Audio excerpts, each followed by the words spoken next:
Hello guys, welcome back to Wonderful Legend. Today we're going to be doing a comparison between the Osmo Action 5 Pro and the Osmo 360, which I've just recently got, and I've had this for a couple months now, this Osmo Action 5. And what I'm going to be doing in this video, I'm just going to be comparing the difference between these two cameras and seeing what's better. So we're going to be comparing how it's like with single lens mode on this, so we can compare it to these two cameras to see if they're similar or if the quality of one's better. But yeah, it's going to be an interesting video. So what I'm going to do first, we're going to see the design of these both cameras. So this one, when it came in the box, it didn't come with any case, but this Osmo Action 5, it came with a case built in, so it's a proper rugged case. But this, you'd have to get an aftermarket case, which I probably will get. But this, on the other hand, it's more for action cameras and stuff, but this can also be used for action stuff. But the only problem is if this lens breaks, then you're gonna have to send it to DJI, but you can get a protector for the lenses, which I'm probably also gonna get. Let's see the build quality of both of these. What I'm going to do, I'm going to take it out of this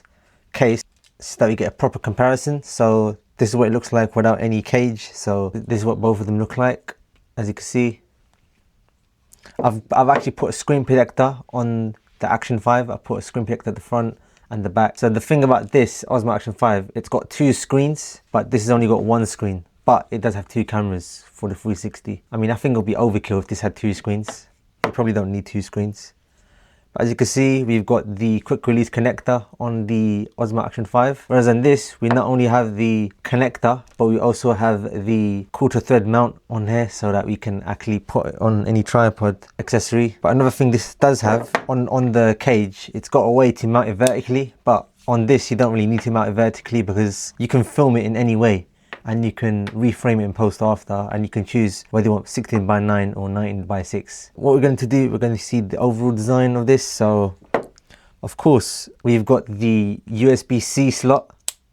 You've got USB-C port right over here on this, and the same thing on this. We've also got the exact same thing. We've got both of these doors pretty much look similar, and they both got USB-C ports for connecting it to your computer or charging it or data transfer. And on this side, we've got the battery and SD card slot. Only thing is with this cage on the Action 5, it's inaccessible. You can't access this unless you take the cage off. So that's the only thing with the Action 5.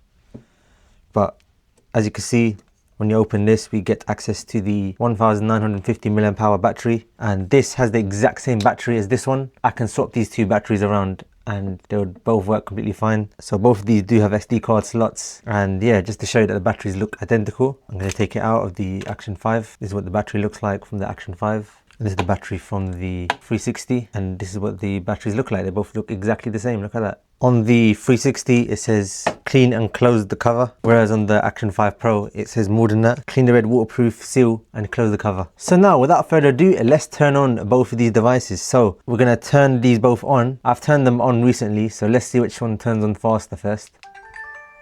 So look at that, they both turn on at pretty much similar times. As you can see my camera, and the cool thing is that you can change where it's pointing. And as you can see, this is what both cameras look like. They both have similar menus, except this doesn't show the percentage, but this does show in the percentage, which is a big update. But on the Action 5, if you tap this, you can also see the percentage just like that. So yeah, they both pretty much look similar, except for on this one, there's no back screen. Except for on this one, you do have a back screen.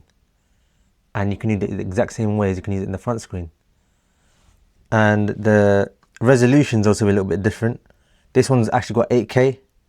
So as you can see, we've got 8K for both of the lenses. But if we put it on single lens mode, then we get the exact same settings as we do in the Action 5. So we not only get 4K, but we also get 5K as well, which is what we don't get on the Action 5 Pro. But we do get,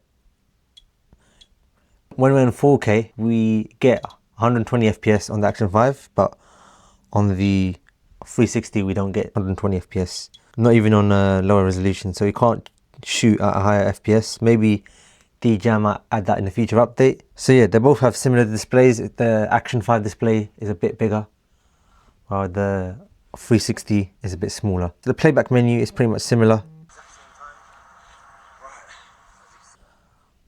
And they both have similar menus as well, so you can change. On both of them, you can shoot in D-Log M, which I've shot in D-Log M as well. On here, you can change the exposure. You can make it auto or manual. They both pretty much look similar, the menus. The microphone's got the exact same settings. You can change the color profile, you can make it D-Log M like you saw right here. Except the layout is a little bit different. And it's got a check mark on the 360. I think that's because the display is smaller. So let's see the menu. The menu is a little bit different. So as you can see, we've got save current settings. We have the exact same thing, but the icon's a little bit different. Quick switch button settings for voice prompt. On here, you can see a little icon called mic. This is like a shortcut to connect to your wireless mic, which I'm going to get into. So you can connect to DJI Mic, but on the Action 5, you have to go into settings and do that, which is a bit longer, but you can connect to the DJI Mic the exact same way. So you can even change you can even go to settings pretty much similar, screen off and recording. But on here, you've got album password as well, which is always on display. It's pretty much got similar settings, except it's got different features in each camera, and the menu is a little bit different as well. Maybe these are up there in Action 5. We can change the orientation lock. We can lock the screen on both of these. You can choose the different lock preferences anyway. On here, you've only got 8 different icons, and here you've actually got more than that. You've got 16. You can choose storage in here, so it's actually got 128 gigabytes of storage built in on the 360, while this only has 41. So as you can see, this one only has 50. You can even choose lens protection mode, that's for 360. You can actually connect your wireless earbuds, like your AirPods, to this camera. Whereas on this, you can't do that, but on here, you can connect your wireless earbuds, which is actually quite handy if you want to use that as your microphone, or if you want to hear video playback, which I'll try in a minute. You can do twist shot, that's for 360 camera. You can change the brightness. So both of these settings are pretty similar, and on both of these you can connect the DJI Mic, but I'm connected my DJI Mic to my camera already. So what I'll do when I go out, I'm going to be testing both of these for connectivity with the DJI Mics. You even got voice control on this. Alright, so if you go into single lens mode on each of these cameras, you can select super night light, you can select video mode. I have to keep moving it because it will just go away. So on the Action 5, you've got more options for slow-mo, photos, videos. But on here, you can't really do time lapse, but on 360 mode, you can do time lapse, as you can see on here. That's the other difference.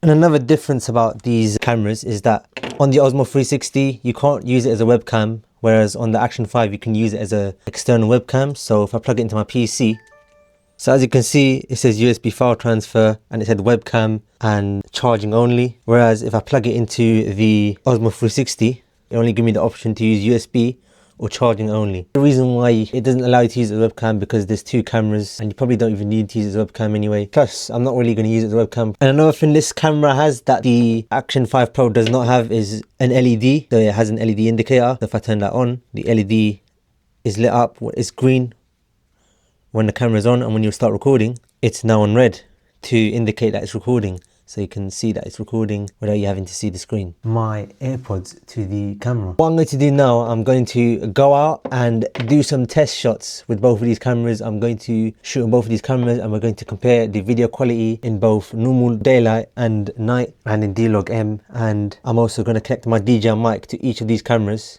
to see if the quality sounds similar or the same. I'm going to connect it directly to the cameras itself. Alright, so now I'm filming with the DJI Mic on the DJI Osmo 360 using the DJI Mic Mini.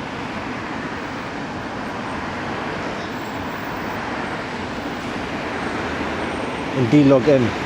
Alright, so now I'm filming on the DJI Action 5 Pro with the exact same settings as I used in the Osmo 360 on single lens mode. I'm filming in 50 FPS at 4K, exact same settings, using the DJI Mic Mini. Alright, so filming in low light and single lens mode on the Action 5 Pro and the DJI Osmo Action 360.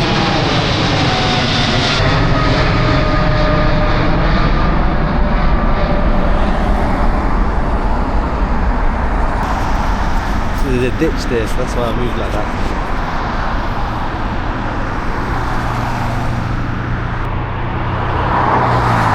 This is a test in low light.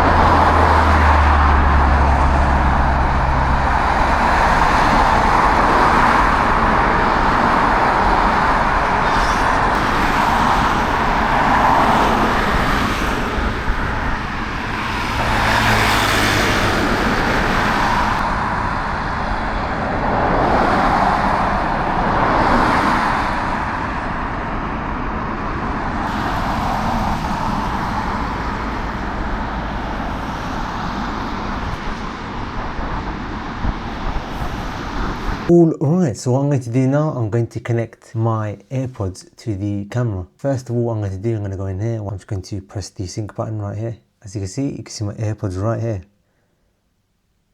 And look, that is connected to the camera, which is actually insane. So let's see if it actually picks up sound from the microphone on the camera. Alright, so I'm recording directly on my AirPods connected to this camera. So my AirPods are connected. So yep, AirPods are connected to this camera.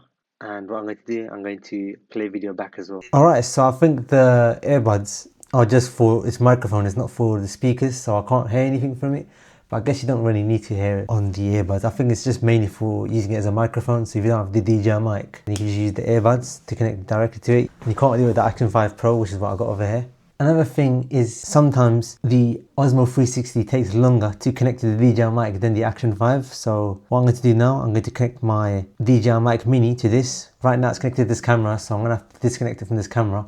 Then I'm going to connect it to both of these cameras. Then we're going to do a test to see how long it will take to actually connect to the camera from it being off. Right, mic's connected as you can see right here. It's 10% battery remaining, but that should not affect it at all. So as you can see, it's connected just fine. When you turn off the camera, it will disconnect. What I'm going to do, I'm going to turn the camera back on now. And as you can see, sometimes it does connect, but sometimes it does take a little bit of time to connect. So what I'm going to do, I'm going to leave it off for quite a while. Alright, so it's been off for quite a bit. So what I'm going to do, I'm going to start recording, and as soon as I start recording, I'm going to start the stopwatch. So as you can see, it's not connected yet. We're just going to wait for it. So the mic's on, by the way, and it may show the low battery warning, but that has nothing to do. It took 28 seconds for it to connect to the DJI Mic Mini. Alright, connecting the wireless mic to the Action 5. So this is the same thing, battery is low. So as you can see, we're recording just fine. I'm going to turn off the camera. I'm going to leave it like this for a little while. Then I'm going to start the stopwatch again. Alright, so it's been off for a while. What I'm going to do, I'm going to start recording and see how long it takes for me to press the record button. Just 3 seconds, we just connected to the DJI mic. It's much quicker than connecting it on the Osmo 360. So yeah, I think the reason why it connects to the Action 5 much faster than it does with the 360 is because the 360 camera is more optimized for obviously stitching two videos together for 360 video, and on this camera it does it much faster because it stays basically in low power mode and it is like ready to connect to the DJI Mic Mini, while this one is not really that optimized. It's more optimized for obviously 360 video. So there's another advantage with this Action 5 Pro to the 360 camera. All right, so that was my comparison between the Osmo Action 5 Pro and the DJI Osmo 360. So of course this is better if you want 360 shots, but this is better if you just want a single camera or you just want a rugged action camera that you can rely on. And yeah, you can use this to get ultra wide shots and you can pretty much get shots of everything. They pretty much do have the exact same amount of specs, they have the exact same battery, but this has more storage. Of course it needs more storage because you're going to be recording 360 video in 8K. That's going to eat up a lot of storage. So yeah, I'm going to end this video now. I hope you enjoyed this video of me reviewing the DJI Action 5 Pro and the DJI Osmo 360. I hope you enjoyed the video and I'll speak to you in the next one. Thank you for watching.